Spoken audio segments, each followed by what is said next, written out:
இன்றைக்கி தான் லஞ்ச் பாக்ஸ்க்கு ரொம்ப ரொம்ப சிம்பிள் அண்ட் டிஃப்ரெண்ட்டான ரெசிபிங்க. வெந்தய சாதம் ரொம்ப குயிக்காக எப்படி செய்யலான்னு பார்க்கலாங்க.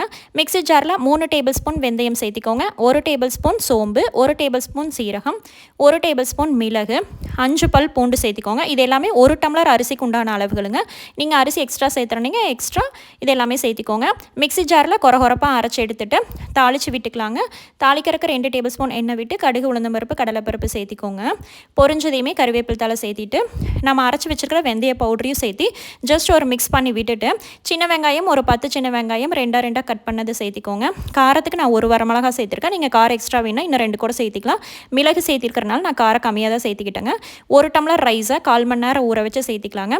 1 டம்ளர் அரிசிக்கு 2 டம்ளர் தண்ணி சேர்த்துனோம்னா கரெக்டாக இருக்குங்க. 1/2 டேபிள் ஸ்பூன் மஞ்சத்தூள், சாதத்துக்கு தேவையான உப்பு சேர்த்திட்டு 4 விசில் விட்டு எடுத்தோம்னா ரொம்ப ரொம்ப சூப்பரான வெந்தய சாதம் ரெடிங்க. மனம் சூப்பராக இருக்கும். அந்த வெந்தயத்தோட மனம். வெந்தயம் நம்ம முழுசாக சேர்த்திக்கும் போது குழந்தைக்கு சாப்பிட மாட்டாங்க. இந்த மாதிரி அரைச்சி சேர்த்தும் போது ஒரு துளி கூட கசக்காதுங்க. முழுசாகவும் சாப்பிட்டுக்கோங்க. ரொம்ப ரொம்ப டேஸ்டியாக இருக்குங்க. ட்ரை பண்ணி பாருங்கள். இன்றைக்கி ஸ்நாக் ரெசிபி பொட்டுக்கடலை டேட்ஸ் வச்சு ஒரு சூப்பரான உருண்டை தாங்க. 4 டேபிள் ஸ்பூன் பொட்டுக்கடலை சேர்த்திக்கோங்க. டேட்ஸில் கொட்டையை எடுத்துகிட்டு 5 டேட்ஸ் சேர்த்திட்டு 1 டேபிள் ஸ்பூன் நாட்டு சக்கரை சேர்த்திக்கோங்க. டேட்ஸ்லேயே இனிப்பு இருக்கிறனால ரொம்ப நாட்டு சக்கரை சேர்த்த வேண்டாம்.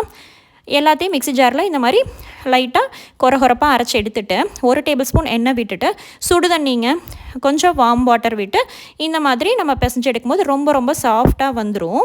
அதுக்கப்புறம் நம்ம பால்ஸாக பிடிச்சி கொடுத்து விட்டுக்கலாங்க. பொட்டுக்கடலையில் அயன் சத்து அதிகமாக இருக்கிறனால கண்டிப்பாக குழந்தைகளுக்கு பொட்டுக்கடலை கொடுக்கணுங்க. ஜூஸுக்கு இன்றைக்கி திராட்சை ஜூஸ் தாங்க. பிளாக் கிரேப்ஸ் கண்டிப்பாக குழந்தைகளுக்கு கொடுக்கணும். கேன்சர் செல்ஸ் உருவாகம் தடுக்கிறது இந்த பிளாக் கிரேப்ஸில் தான் இருக்குங்க.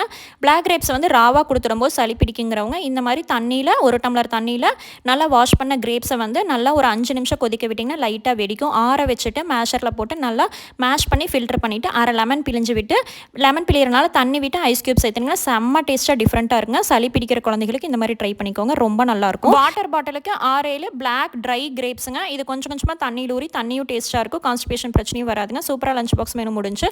என்னோட மார்னிங் ரொட்டீன் எப்பவும் போல் சீரகம், சோம்பு, வெந்தயம் 3மே பவுடராக அரைச்சி வச்சு 1 டேபிள் ஸ்பூன் எம்டி ஸ்டொமக்கில் இந்த மாதிரி குடிக்கும்போது உணவு குழாயில் நம்ம முன்னாடி நாள் சாப்பிட்டது அந்த கொலஸ்ட்ரால் பேட் கொலஸ்ட்ராலை நல்லாவே நம்மளுக்கு குறைச்சி கொடுக்குங்க. இது கண்டிப்பாக நீங்கள் சீரகம், சோம்பு, வெந்தயம் தண்ணி குடிச்சு பார்த்தீங்கன்னா 15 நாளையே ரிசல்ட் கிடைக்கும். அடுத்து நெல்லிக்காய் ஜூஸ் தாங்க. நெல்லிக்காய் கருவேப்பிலை தலை அடித்து ஃபில்டர் பண்ணி குடிக்கிறதுங்க. இது இம்யூனிட்டி எதிர்ப்பு சக்தி அதிகரிக்கும். ஹேர் ஃபால் இல்லாமல் பார்த்துக்குங்க. ஒரு நாள் விட்டு ஒரு நாள் கூட நீங்கள் நெல்லிக்காய் ஜூஸ் ட்ரை பண்ணலாம். முருங்கைக்கீரை தோசை தாங்க பிரேக்ஃபாஸ்ட்டுக்கு. முருங்கைக்கீரை குக்கரில் போட்டு மிளகு, சீரகம், உப்பு போட்டு விசில் விட்டுட்டு ஆற வச்சு மிக்ஸி ஜாரில் அடித்து நார்மலான நம்ம தோசை மாவில் கலக்கி தோசை ஊற்றுறது தாங்க. நாளைக்கு தான் பார்க்கலாம். டாட்டா, பை பை.